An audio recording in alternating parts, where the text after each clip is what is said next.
So now my life I live for you. Your will, Lord, I'm ready to do. Prepare me for eternity with you.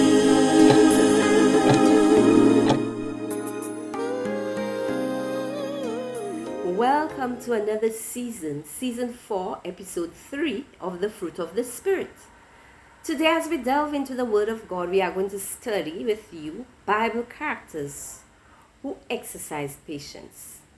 Tisha will talk about Moses, while Kate speak of Joseph. Esther will be discussed by Kimia, and Selma will share her favorite Bible character, Job. Welcome again, and as you listen, be blessed. If we were to ask who was the most patient person in the Bible, many of us might answer saying Job. But do you know that Moses was also an incredibly patient person? Yes, Moses also lived quite an extraordinary life of patience. Imagine 40 years in the wilderness after Pharaoh finally agreeing to release the Israelites, to spend 40 years wandering in the desert. Could it be that Moses was being given an opportunity to learn patience through those long and slow desert years? The Israelites in Moses' care complained continually with the most ceaseless refrain of, "Why have you brought us out of Egypt only to die in the wilderness?" On a number of occasions, you can imagine them grumbling against Moses directly, blaming him for their problems. Yet through all these provocations, Moses was almost unfailingly patient with the people, the Israelites, often pleading with God to have patience with them, pleading with God on their behalf, asking him to be patient with them. So Moses exhibited incredible patience throughout those 40 years of problems. Certainly, Moses may have also become impatient at times. For example, his striking the rock twice may have been a moment of impatience when water did not appear immediately. This event led to Moses being denied entry into the promised land. But in a way, we see that God was holding Moses in an exceptionally high standard, perhaps because patience was the quality needed above all else in the job God had called Moses to do. And there is a lesson for me and for you in Moses' life.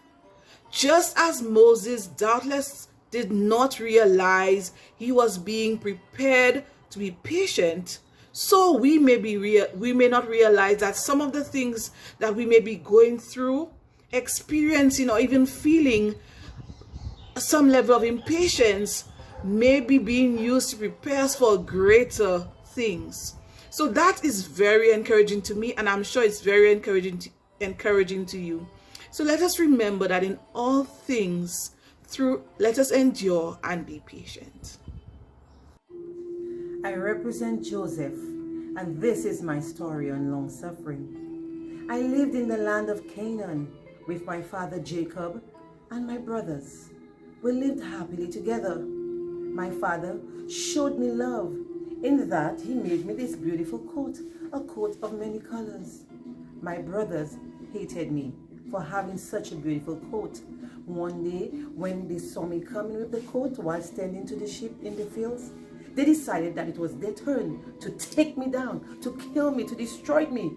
So what did they do? They stripped me of my coat, threw me in a pit, and left me there to die. However, I was saved, and I was sold into slavery, into the king's house. Potiphar came in, and he rescued me. There, I thought rescue was so beautiful. Oh, coming out of that pit and into prison. But in prison, I suffered for a number of years, hoping and longing that I would get out of there. But one day, I was able to interpret dreams, and as a result, I was able to save the Pharaoh. And you know what happened to me? My suffering came to an end when he made me second in command of the land. at that time, I was able to help my family, my brothers who had sold me into slavery, and to help them because of the famine in the land. My dear brothers and my sisters, I would like to encourage you that you need to hold on, that you need to hang on in there, because there is a light at the end of the tunnel. Just hold on to Jesus.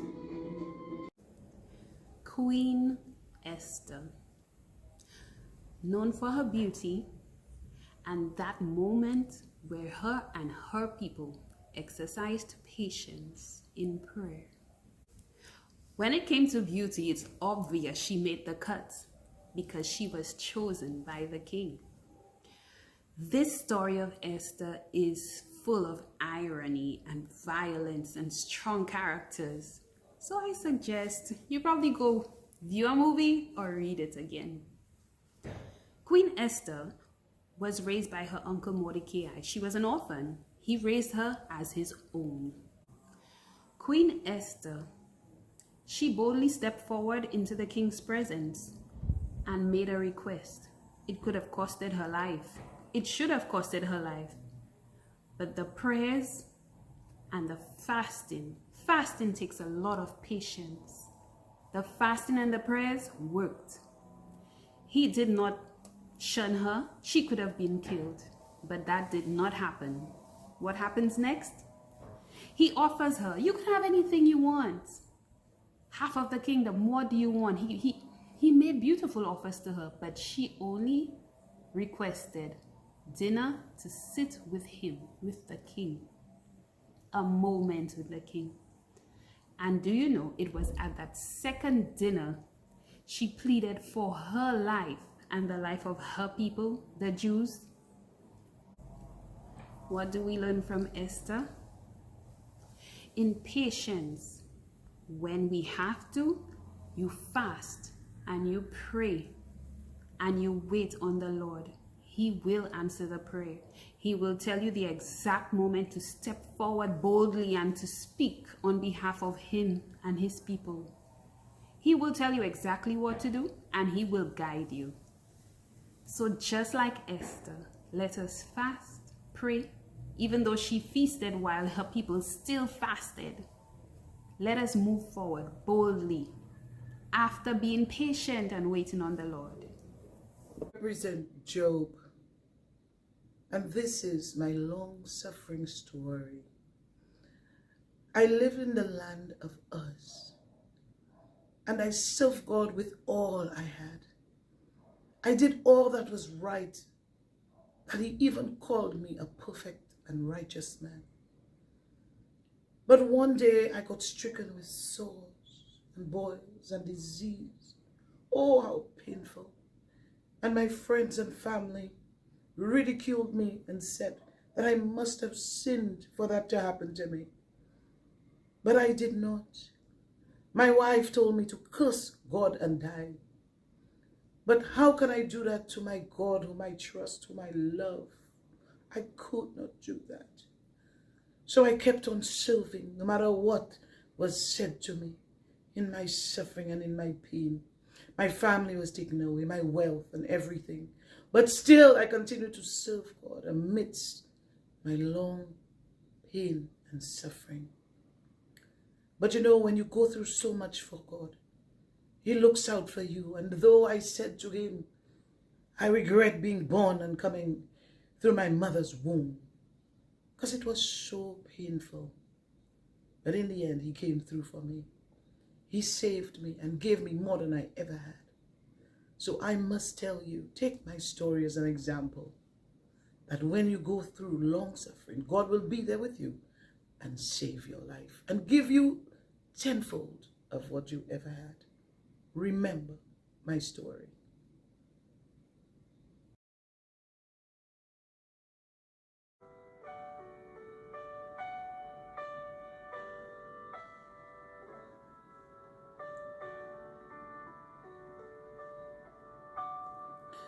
Be still, my soul, the Lord is on thy side. Bear patiently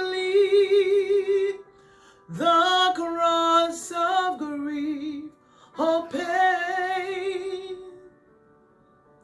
Leave to thy God to order and provide.